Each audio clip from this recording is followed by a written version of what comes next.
We have an incredible planet with a vast diversity of people, cultures, things that are really connected to a sense of place. The future I'm fighting for is a future that really respects and honors this beautiful fabric of biological and cultural diversity around the world.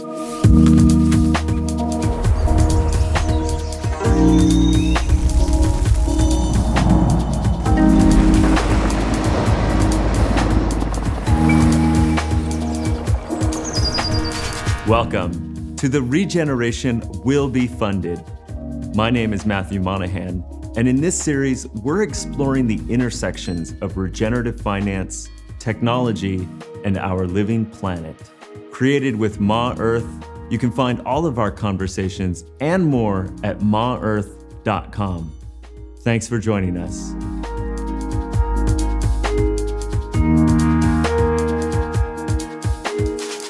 Today's guest is Justin Winters of One Earth. Justin is an impressive leader in the climate space. She's been working diligently in this field for a long time in service to a better future for all. Before One Earth, Justin was a leader at the Leonardo DiCaprio Foundation. In this discussion, we talk about her work at One Earth and DiCaprio Foundation and cover topics like carbon, biodiversity, 30 by 30, redefining conservation, the importance of ecological corridors, ecoregions, and bioregions, what it's going to take to protect our oceans, and defining a global safety net for humanity. Justin offers a really clear prioritization framework of the three most important priorities that we must embark on in service to our planet. This conversation was recorded in Los Angeles in April of 2023. I hope you enjoy it. Justin Winters. Welcome, Justin Winters. Justin is the co-founder and executive director of One Earth. Thank you for being here. Great to be here with you. So tell me, what is One Earth? So it's an organization that I founded in about 2019, and it came out of a really long experience that I had in the climate and environment movement, which I can share more about later. But One Earth was really created to drive and support the amount of collective action that's necessary in this moment to solve the twin crises of climate change and biodiversity loss.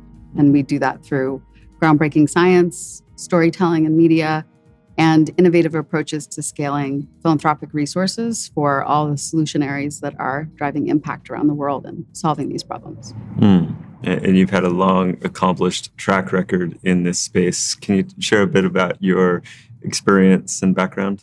Sure. It was a very organic journey, actually. It felt very kind of meant to be. I had been an environmental activist in high school and, created my environmental club in high school, the first one, and led a recycling campaign, the first big campus-wide recycling campaign. But my background wasn't science. My background and my interest was fine arts, art history, being very kind of taking in a creative approach, but it certainly wasn't science. So I had no idea how I was ever going to marry this love of the planet and the earth and environmental activism with the things that I was naturally inclined towards doing. So I didn't see a trajectory or a path for that. So I tried all these other things. I worked in museums and galleries, after I graduated from college, and ended up moving out to Los Angeles and working in television production. I did sustainable interior design. I did lots of things, but none of them felt like they were close enough to the issues that felt most important to me. They didn't feel like I was really contributing in a meaningful way.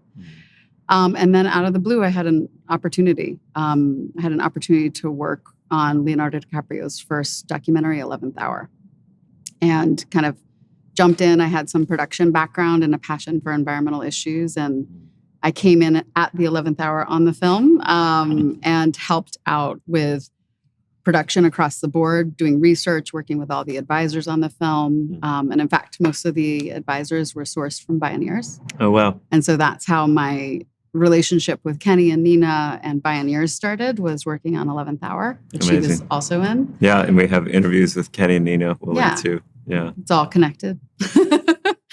So at any rate, the process of that film, working on it, working with all the advisors in the film, and then ultimately building the action campaign, it was that moment for me where it all came together. So the first time I watched the first cut of 11th Hour, which is a very heavy truth-telling film, I just knew that that was it for me. Like, I sat in that theater, tears streaming down my face, and I was like, this is what I'm going to work on for the rest of my life. What else could be more important than this? Like, this is what I'm supposed to do. And I didn't know what that meant. I didn't know where that would lead. I just knew that I needed to work on efforts to protect the earth. So I led the action campaign for 11th Hour, and it was this wild, crazy experience of working with deep experts and putting together film screenings and Q&As and, finding ways to really mobilize people at the local level. What year was this, roughly? 2007. 2007, Yeah. Okay. 2007.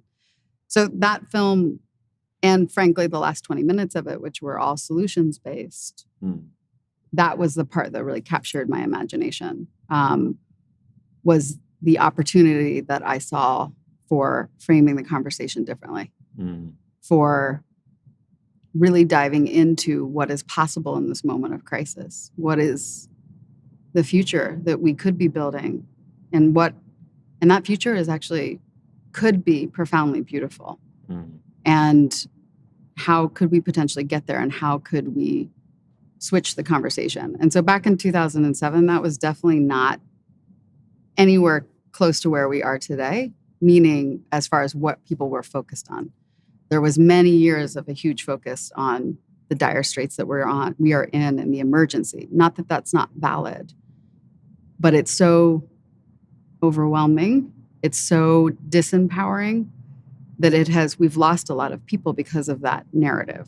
And the truth telling of it is important, but there's an opportunity for folks to feel empowered and part of a movement, and if they're given agency in this moment. So, I'm just share that because that was the through line to all the work that I've done over the last 15 years. It reminds me of, we had a conversation with Jeff Orlowski, the director of Chasing Ice and Chasing Coral. And he said, the films that we needed at that time, the stories, the narratives we needed at that time are no longer the ones that we need today. Yeah, that's correct. It really, people are profoundly creative. They're profoundly innovative and able to overcome massive obstacles. But if you don't see a through line to what is possible, and you don't have a sense that there's anything that you can do, then we can't even get there. But if you give people the framework for showing them a way forward for what's possible, then millions of people can get activated and really drive collective action. And so that, looking back on my past, just seeing that as the base of my experience, and to where we are now with One Earth, it makes a lot of sense. It's been a long journey. It's been a long journey of coming towards where we are now. And 15 years of working deeply within the movement to understand what tools are missing, what kind of, collaborations are massive opportunities for driving change at scale. What are the tools that are missing to show the path forward? So a lot of that experience I got through, working with Leo on the Leonardo DiCaprio Foundation, which happened after his first film, 11th Hour. So you got brought into that film, 11th Hour. You're like, okay, this is it. This is my path. I have to focus in this area. How did that lead to Leonardo DiCaprio Foundation? Well, so he had a foundation for, I can't remember when it had officially started. And after that film, there was kind of a lull in activity around the foundation, and I had an opportunity to really sit with what was possible. What could happen from here. This great film, all this momentum, all these incredible leaders around the world who so clearly understand the problem and the potential solutions that lie ahead. And I just saw an opportunity for Leo to really leverage his brand, his celebrity, to drive influence and to drive action for to grow the environmental movement. And then, the journey was essentially, initially it was building out his social media channels, really committing his social media voice to environment and climate issues, working with hundreds of organizations around the world around what the narrative is, what issue we should lift up when, what major campaign should people jump in and sign petitions for. We tested a ton of things and drove a lot of different impact. One thing that was clear to me was that if you have somebody like Leo who has a global voice and a global recognition, then you have to meet their fan base where they're at. And they were all over the world. So our frame had to have this global frame that invited everybody in. So we never, from a communication standpoint and also from a philanthropic standpoint, as we raised resources and got dollars out the door to great projects, it was always with this global frame that allowed everybody to feel like they could be a part of it. And that was really important and definitely led to the work with One Earth, because it's really hard to keep things that global. Like your natural inclination would be, okay, I'm going to focus on this one project in the Amazon and it's just going to be that. Because I can drive more impact if I just focus on one thing. But the whole story is incredibly important and moving and profound. And people need to feel connected to each other. And they need to know that they have a role to play no matter where they are. So we kept that frame. First it was kind of predominantly focused on communications and how we could drive and bring more people on board with the issue and how we would talk about it. And then we started doing fundraising for all the amazing projects and organizations and leaders that we were meeting. And ultimately, we ended up raising $100 million and deploying $100 million out the door to over 200 projects around the world. Wow. And ultimately, we almost doubled that in impact because I was in particular very focused on leveraging our kind of investment at the Leonardo DiCaprio Foundation and using it as an opportunity to bring other funders and the public on board with specific issues. Nice. So we did that throughout to just kind of leverage as much as we could. Yeah. Yeah. And that's not even to count all of the awareness building and follow-on effects. That was just direct fundraising that you did. Yeah. Wow. So that journey was roughly 2007 to when? Roughly 2019. 2019. Yeah. Amazing. Yeah. And then how does this lead to One Earth? So when at LDF, Leo's Foundation, we were coming up to some big questions and kind of conundrums. Initially, we had been really focused on fighting to protect nature and biodiversity. And as climate change became a more and more real and present danger, and we were trying to build a strategy both for our grant making and for our communications that combined these two major crises that we're facing, climate change and biodiversity loss. And, I was in this really special, unique situation where we could call any institution, any expert in the world, and they would answer our calls. Wow. Which is really, it was a huge privilege to even have that opportunity. And we were asking the hard questions, like, what is the best strategy to solving these twin crises? And we weren't getting clear answers. And we weren't getting answers that really told us what the goal line was or told us the clear role of nature in solving the climate crisis. So a ton of different amazing work had been done, but none of it felt deep enough, clear enough, holistic enough. So the first project that we took on through the One Earth Project, and again, it was kind of through this frame of knowing that we needed a name and a vehicle that was open to everybody, which was why we landed on the name One Earth. And also because it evokes a sense of oneness, kind of a common, appreciation for the one planet that we have and the opportunity to buy out oneness and collective action to save the one planet that we have. Yeah, it rolls off the tongue better than two Earths. So so the first big investment that we made was working with over 20 different leading scientists and experts to produce the One Earth climate model. And so our question to these scientists was, is it possible to solve the climate crisis? What's the goal line? What's the role of nature in solving the climate crisis? So we ended up working with University of Technology Sydney, Dr. Sven Teske and Malte Meinchhausen out of German Aerospace Center. And so they're two lead IPCC authors, renowned experts in the field.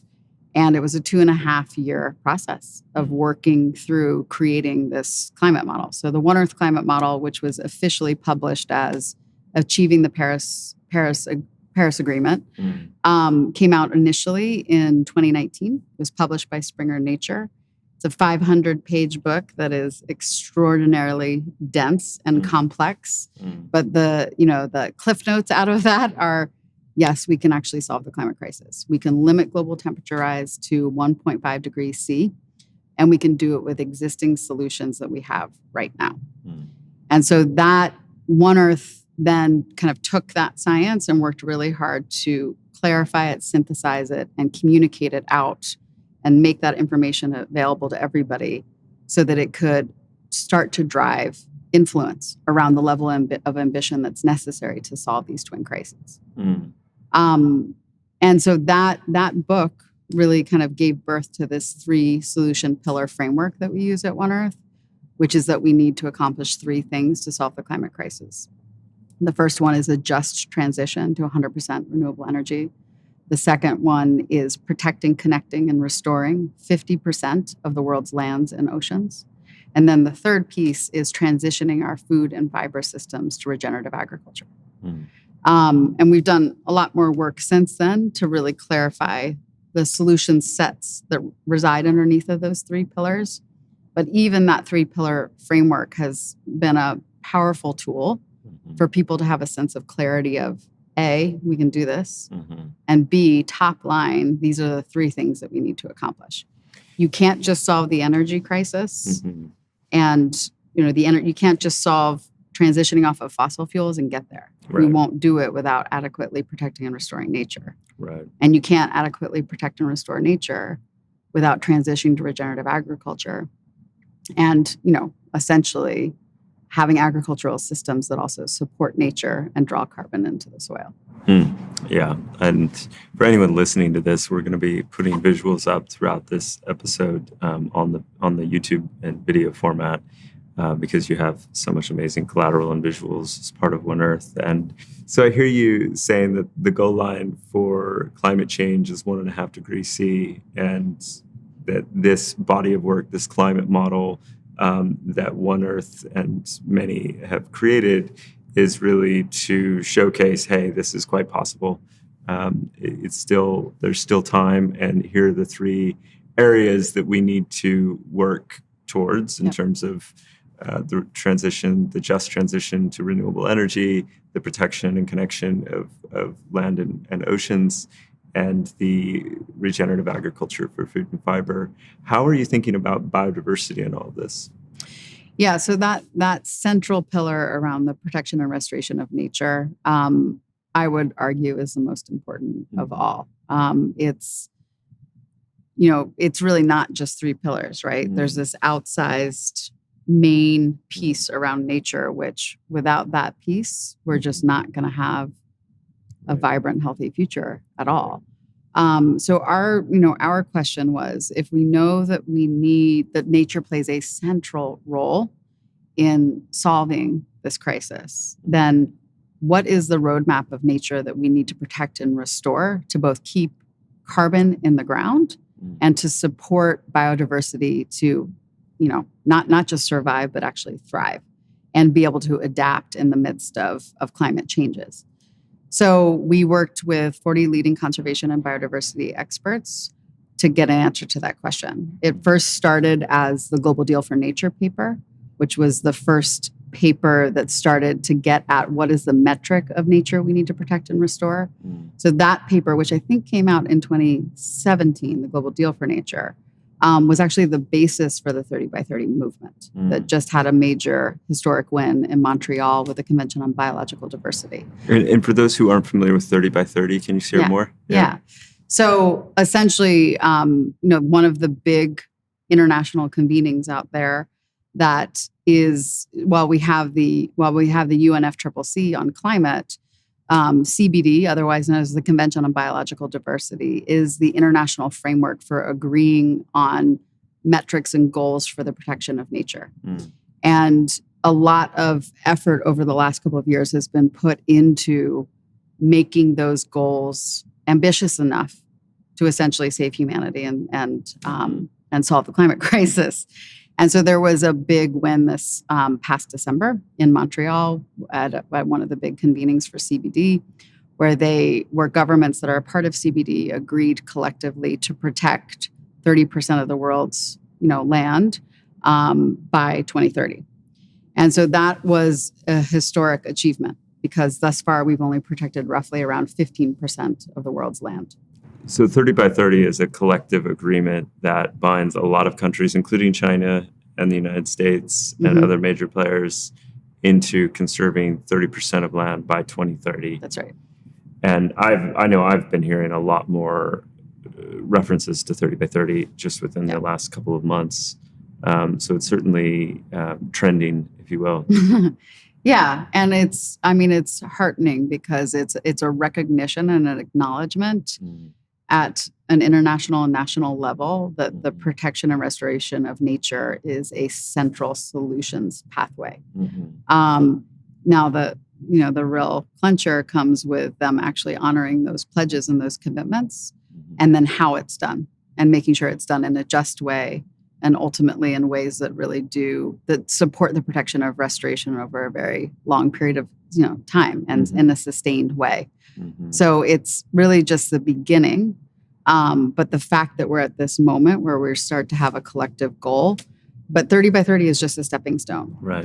Ultimately, so the science that we spearheaded with a number of amazing scientists and different groups says that 30% is just a stepping stone to 50. Ultimately, we need to protect and restore 50% of the world's lands and oceans. And so that clarity came through the Global Deal for Nature paper initially, and then the Global Safety Net, which folks can see at globalsafetynet.app. That piece of work came out in 2020.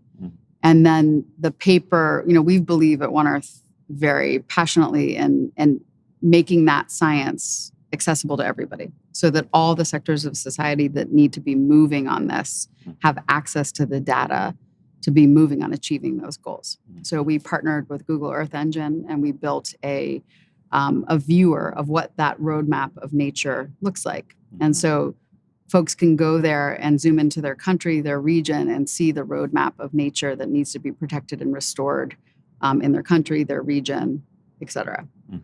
And that's just the beginning. We have a lot of work underway to have a higher resolution version of the GSN done with even more accurate data. To me, it's having that global frame and understanding of where each country, each state, each region, each bioregion needs to collectively contribute to a global goal is really essential. And it's not a metric that applies to every country. If we only protect 50% of the Amazon, we're done. So every region, every country has a different goal line depending on the level of intact biodiversity that still remains, the opportunities for restoration. And each, that's very different. But there is a common global goal we need to head towards. So just to recap, if I'm hearing you correctly, you start with this inquiry of we have these twin crises, climate change and biodiversity loss, and you work with scientists from around the world, and really the collective understanding on climate is 1.5 degrees C, and here's how we get there. And one of those key pillars in the middle is really the protection of land, the restoration and the connection of land and ocean. And that's equally kind of the key strategic linchpin for biodiversity. You're not looking at trying to just count species and say, oh, we're going to stop losing 200 species a day or something like that. You're really looking at what portion of land and oceans are connected and restored and protected. And so we have this agreement that recently happened in Montreal, this global agreement and alignment to protect 30% by 2030, which is really a stepping stone into the next ambition, which is 50%. Does that capture the summary? Yeah, it does. Although I would call out that the protection of species and biodiversity is inherently connected to the protection of land and oceans and Right. keeping ecosystems intact. Right. I mean, we now know because of recent science that we've been involved in too, what an incredibly powerful role certain keystone species play in both managing the health and vibrancy and biodiversity of an ecosystem, but then also allowing that ecosystem to serve as a real carbon storage powerhouse.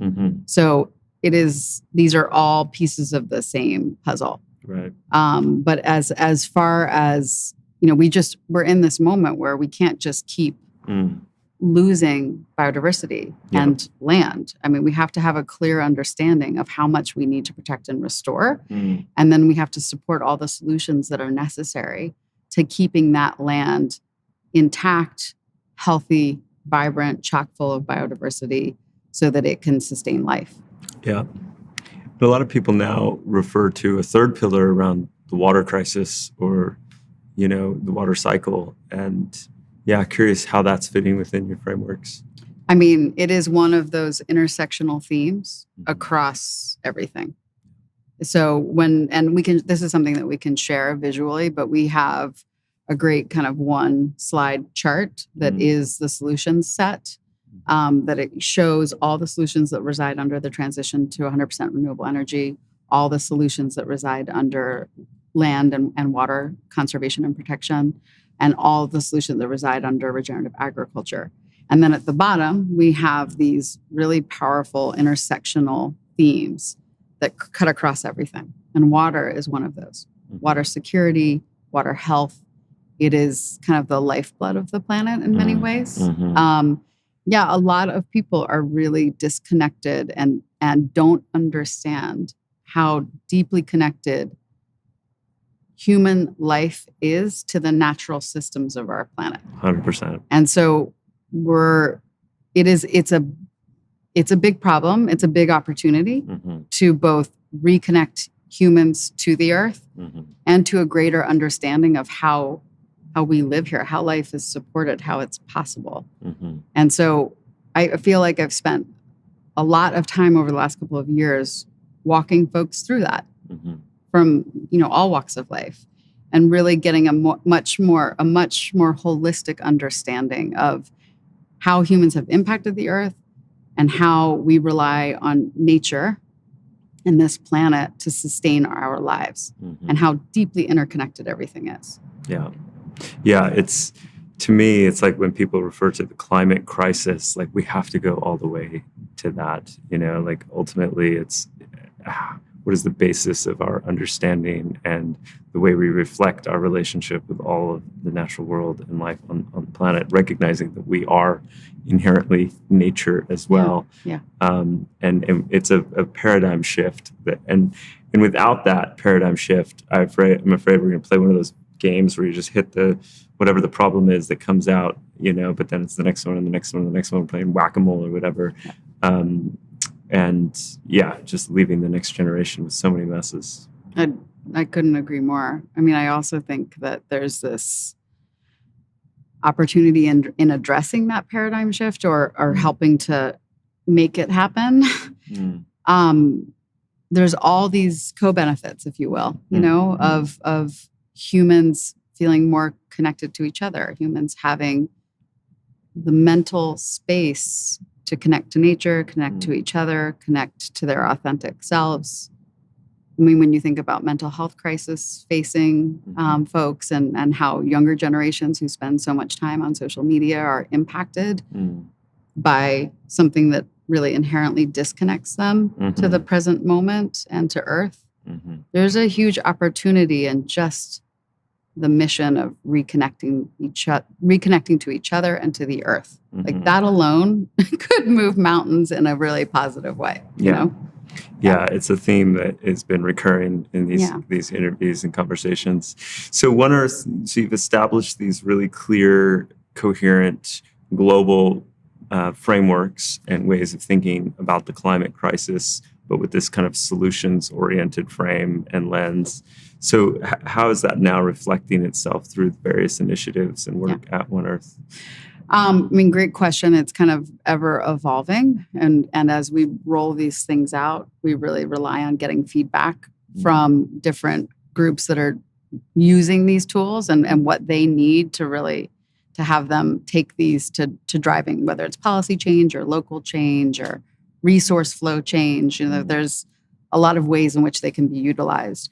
But over the last 2 years, we've built something called the One Earth Navigator, but it allows people to see the planet, explore their bioregion, understand their place on the planet and the roadmap of nature that is their local context, and then to find and support projects that align with our scientific framework, projects that are mostly grassroots community-led, that are specific solutions-oriented projects that need support, but also serve as vehicles for inspiration.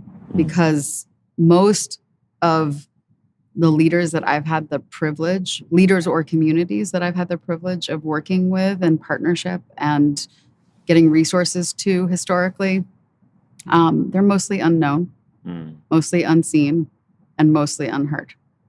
And when you give presence and amplify and lift up that network of incredible people, it changes everything. Because suddenly people don't feel alone. They start to see what true leadership is and how folks are really changing things on the ground. Those stories are profound, and they're part of a kind of a meta story that is happening on the planet. And so part of our mission is to help support that movement, to help tell a powerful global story of the movement that's already underway, the transformation that's already taking place, and how you locally can plug in and be part of that and have a sense of agency in this moment. I love it. Can you tell me more about this bioregional lens? Sure. Yeah. So many years ago, I can't remember what year this was, but I saw the very first kind of visual expression of ecoregions. And ecoregions are the even more detailed mapping of the world drawn by nature. So essentially common assemblages of plants, animals, climate, geography. So conservationists are folks that are trying to work on conservation or restoration at scale. They have to understand ecoregions and how an ecoregion functions, the overlap between ecoregions and when they start to be different and how they're reliant upon each other. So I saw this first map that was visualized by Google, actually. And it just blew my mind. I was like, oh my God, what is this thing? This is so beautiful. Look at all these colors and these interesting contour lines. And so as I learned about ecoregions, hopefully I don't get this wrong, but I think that there's 859 different ecoregions around the world. And I was like, wow, this is a really interesting framework through which to invite people to reconnect to the earth and their local context. And so as we got into it and started to meet the scientists that were working on the ecoregions and who had done the last mapping of it, that's when we learned about bioregions. And bioregions are essentially a level up from ecoregions. So there are ecoregions are really detailed and complex, but many of them function together kind of as a holistic unit. And so the bioregional framework, there's about the one that we ended up supporting and doing the build out of at One Earth. There's 185 bioregions in the world. So we ended up working with, I think it was 40 different leading conservation and biodiversity experts to create a new bioregional framework for the world. And in that process, we kind of pushed them a little bit because typically older bioregional frameworks really separated out land and oceans. And I was thinking about this framework as this is a super powerful offering to invite people to join their bioregion and to build a collective movement to save the planet. Mhm. Like that was why I was so interested in the bioregions. Mhm. And when you think about that, even here in Los Angeles, we can't think about Los Angeles just as a land entity. It's right next to the ocean. Everything that we do here is connected to and has impact on the ocean. Mhm. So our question and our kind of proposition to the scientists who were working on this with us was, well, why couldn't the bioregional framework extend out into the ocean to the EEZ lines, essentially? What are EEZ lines? So EEZ lines are, kind of like, so the state of California manages oceans out to a certain point along the coast, right? And so that demarcation, that line in the ocean where the state of California, for example, has authority, those lines, and I forget how far out in general they are from the coastline. But if you want these to be frameworks for collective action, they need to include those zones as well because they're interconnected. Right. So luckily, they agreed, and we created a new bioregional framework that for all those coastal communities included a certain portion of the waters adjacent to the land. Nice. So that bioregional framework, you can also on the Navigator on One Earth, you can explore your bioregion. You can zoom all around the world. You can explore different bioregions. We have over 1,000 pages of content about all the bioregions of the world, that give these really beautiful descriptions of what that bioregion is like. And you can even dig deeper into it and understand all the ecoregions that make up that bioregion. We've started partnering with photographers from around the world who are just giving photography for use to represent the beauty of their bioregion. Nice. So how many bioregions are there? 185 bioregions, 185 which is interesting because it's kind of, I think it's almost identical to the amount of countries that are around the world. Oh, wow. So when you think about it it's an interesting concept because countries are geopolitical boundaries, and they don't, in some cases, they have a little bit of a relationship to geography and the planet, but they're not lines that are drawn by nature. Yeah. And they create this opportunity for folks to collaborate. It could be it's across boundaries of countries and states. Right. And it challenges people to kind of put Earth first and think about how they have to work together to protect and save and restore this bioregion. So I think it's a powerful opportunity for folks to rethink how we're going to protect and restore and redesign our human systems. Yeah, I think it's an idea whose time has come, and certainly within the space of governance and some of the tools being explored, bioregions is becoming a go-to lens and a way to think about this stuff. Yeah. So you mentioned at the beginning with this middle pillar, protection, restoration, and connection. Yeah. And I can't help but notice that you didn't use the word conservation. And I'm curious, how you see the conservation movement evolving in this moment of time and why you chose those particular words, which are all saying, unique, different things. And maybe we can go deeper into that area. Sure. Yeah. I mean, it's interesting. I think we do often in our language do speak to nature conservation as kind of the broader mandate. But I often say that it's time to redefine what conservation means, because we're in this moment where some of the old school notions of, kind of fortress or fenced off areas of land that are protected, we're evolving beyond that to an understanding of how humans can live in reciprocity and in respect of nature. And that has been modeled for us for millennia by Indigenous peoples. And so there's a whole incredible opportunity for a very different way of driving the level of conservation that's needed.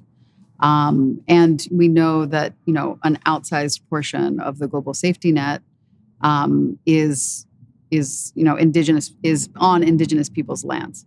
And so there's a huge necessity to really support Indigenous-led conservation, which is different than the older, colonial kind of traditional model of conservation. Mm-hmm. So it's a moment to redefine what that means. It's a Mhm. moment to get resources flowing to indigenous-led efforts to protect their lands and waters. It's a moment to get resources and support efforts led by local communities. I often say when people are fighting for the protection and the restoration of their lands and waters, they're also fighting for their communities and their culture. Mm-hmm. That is a powerful proposition. Mm-hmm. Those are going to be the best advocates to protect those landscapes. Right.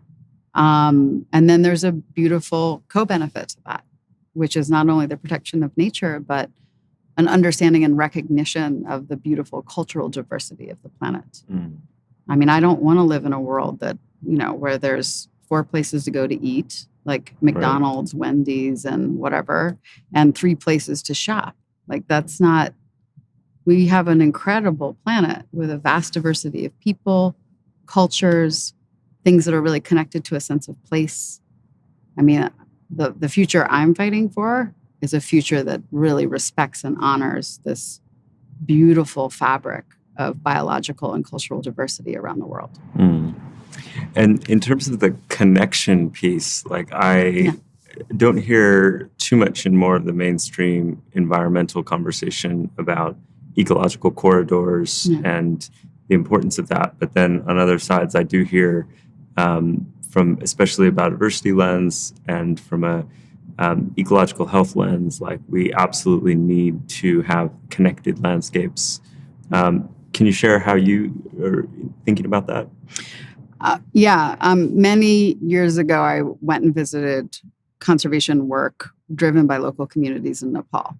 And that was where I got to see what an ecological corridor really looked like and what it meant. Mm-hmm. And it really blew my mind to see it in action, to see a piece of land that was connecting 2 fragmented pieces of protected lands. And so this corridor was literally allowing wildlife of all kinds, from rhinos, tigers, birds, I mean, you name it. Wow. A whole array of incredible creatures to move between parcels of land that otherwise would be separated and fragmented. Mm. And so the best kind of corollary to understanding why that is important is thinking about your own human body and how your organs couldn't function if they were disconnected from each other. Right. So it's the same thing for nature. And of course, we are nature. So it's not even, it makes a lot of sense that it's analogous. Mm-hmm. But it's the same thing for nature. Nature can't survive and thrive and have healthy gene pools or allow creatures to migrate and move in the midst of crisis that we're facing, or lack of water here and being able to find it over here, and mitigating human-wildlife conflict. In many of these landscapes, they're immediately adjacent to farmers. Totally. And those farmers, there's a lot of conflict unless the wildlife has a place to travel, a place to go. So they're essentially highways for wildlife and for biodiversity. And so that piece was a real interesting moment for me in understanding what was going to be necessary. So when we produced the Global Safety Net work, part of the analysis was an initial rough kind of pass at where and how you could connect fragmented pieces of habitat so that nature and biodiversity could move and flow and thrive. And that needs to get a lot more refined. But it's a huge, interesting opportunity. And I can't remember the number right this moment, but if we were just to move on creating those corridors, they also actually significantly around the world would house a lot of carbon. So there's a twofold opportunity here, with the corridor piece of it, is connecting and supporting biodiversity, but also getting, housing enough carbon and keeping it intact in the ground through those corridor systems. I've also spoken to one ecologist in particular who informed me that it's critical for the insect life. Yeah. And that, we do have a tendency to not always discuss the insect population and the massive degradation before our eyes that's happening in that. and where these corridors could play an outsized role in supporting insect health as Yeah. well. Yeah. All of those levels of different parts of nature, whether it's wildlife, rhinos, tigers, birds, insects, plants, trees. It's really powerful thinking about how you could support all of those life forms together. What are the activities we need to engage in on a collective level for protection and health of the oceans? Well, similarly, so right now the global safety network that we've done is just land focused, but this year we're hoping to address the oceans piece of it as well. I mean, there's a lot of similarity between oceans and land, although land is arguably even more complex because humans live there. So the oceans piece, though it's complicated in its own right, there are similarities to it. I mean, there are corridors. There are corridors in the ocean that a lot of marine life use to get from, one breeding area to another, which is fascinating that there are these kind of corridors and highway systems for wildlife in the ocean. Are there also like bioregions of the ocean? Oh yeah, definitely. Yeah. Yep. Because different temperatures, different conditions underwater. That's right. Yeah, it's just as vibrant and diverse, and maybe even more so than land. So I guess humans don't live there, but it's probably more thorny in some of the jurisdictional questions around governance and use of, fishing rights and totally. And with oceans, it's kind of different, right? Like that so you have these coastal zones that are mostly managed by the immediate adjacent country, and then you have the high seas, which up until recently were basically the Wild Wild West. Anybody could do anything then. And what happened recently? Recently, there was the High Seas Treaty that was signed, which was a collective agreement around how to govern the high seas, which was a big move because, like I said, it's been the Wild Wild West and people were doing whatever they wanted, which meant taking as much fish out of the ocean, doing the most destructive fishing practices they could possibly do. And now there seems to be a common understanding of the value of the high seas and that this shouldn't be just open to mining, open to fishing. There has to be some regulations on it and an understanding that this is a super valuable part of our earth that we rely on for human life. And we have to be conscious of collectively governing it together.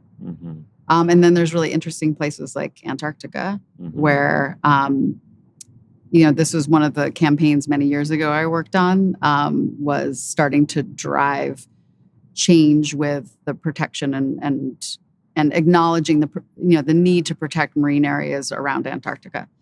And Antarctica is governed by CAMLR, which is an acronym that I can't begin to, decode for you off the bat. But it's essentially something like 7 to 9 different countries that they just make all the decisions about Antarctica. Wow.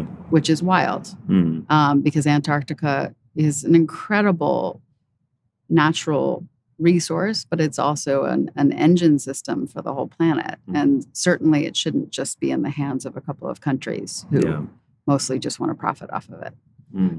It is a global resource that needs to be valued and protected.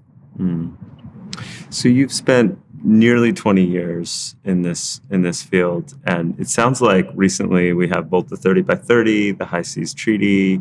There's momentum growing in things around renewable energy, consciousness around biodiversity loss. Like, do you feel hopeful in this moment that we're in? Like we're making more progress and that momentum's growing? Do you feel despondent, like we're not moving nearly fast enough? Like, how do you receive in 2023 where we're at? I think things have changed significantly. I think people are ready for monumental transformative change. I think most people feel disconnected and dissatisfied with these very extractive systems, which have not only taken a toll on the planet, but have also taken a toll on people. in a very real, unjust way, but even also on a a spiritual level. And I feel like I see a common understanding that something different is possible. And it is a privilege to be connected to so many people who are doing incredible things around the world. That network of people, we do all of this for them because they deserve support. They deserve to be seen. They deserve to be resourced. And they're an inspiration. And they show that everybody can play a role in this. So I will hold on to that hope throughout because I'm not willing to give up. This planet's way too special. I'm not ever out of this fight. And so how do people engage with One Earth? Where do they go and how do they best support these projects that you're referring to? They can go to our website, oneearth.org. They can follow us on Instagram. We do incredible storytelling on both the solutions and the people driving the solutions. When they go to One Earth, they can learn about the science, but they can also check out the project marketplace. And I would encourage them to learn about their bioregion, explore the projects, think about supporting those projects. All of the resources that we raise through the website go directly to those projects. We don't even take a fee. It's really about getting resources to them. And we are growing and evolving our platform in the myriad of ways that we want to empower collective action. So there's a much more robust version of ways that we will engage folks in the future. But for right now, we need to start building that collective movement. So sign up for our newsletter, join us, follow us, and be part of the community that's committed to saving the planet. And one of those initiatives, as well as Daughters for Earth, can you share a bit more about that? Sure. So we helped power and launch a new philanthropic fund and campaign called Daughters for Earth that is led by the renowned women's rights activist named Zainab Salbi, who's a close friend and ally at this point. And the philanthropist Jody Allen. They joined forces because they really wanted to empower women in this moment to become agents of change in solving the climate crisis. And so that project is off and running. We are already through the project marketplace, sourcing and vetting amazing women-led projects from around the world, getting resources to them, telling the stories of their work, and starting to build tools to activate women around the world, no matter what country they're in. So it's a powerful proposition. Women have been underestimated and under-resourced for a long time. And this is certainly a moment where there's an opportunity for a big paradigm shift if we change that. Yeah. Well, I have so much appreciation for you and the work and what One Earth represents and does. I mean, you're building bridges, you're expanding the conversation, you're connecting capital into on-the-ground projects, you're giving people bioregional lens, you're layering technology, data, science. I just think it's one of those, real shining light examples of a nonprofit with, fairly small, lean team tackling a very ambitious goal, and your persistence in this space and leadership for what's coming up on 2 decades is also just to be saluted and congratulated for all of your work. Are there any other final messages that you'd like to share with the listeners and viewers, and or anything I didn't ask that you'd like to cover? Maybe just that every single person has a role to play. Every single person. It doesn't matter where you come from. It doesn't matter how many resources you have or don't have. This is a moment for true collective action. And we at One Earth are here to support giving each and every person a sense of agency in this moment. So we are open to your feedback, to your ideas, but just know that we see you and we value you, and we need you. Justin Winters, thank you so much. Thanks, Matthew. I love Justin's 3-pillar framework: just transition to renewable energy, protecting half of land and oceans, and a transition to regenerative agriculture. It just feels so clear, and her messaging in comms is really on point.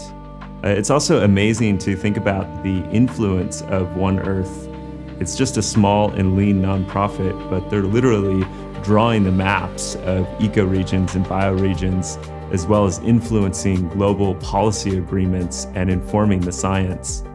To learn more and get involved, you can go to oneearth.org, where you can also donate to the organization and directly support projects in the marketplace, as well as the campaign Daughters for Earth. Links are in the show notes, and for more great conversations like this one, go to maearth.com. This is season 1 of The Regeneration Will Be Funded. We'd love to hear your feedback and comments. Please like, share, subscribe, and come join our community Discord. Thanks for tuning in, and I'll see you on the next one.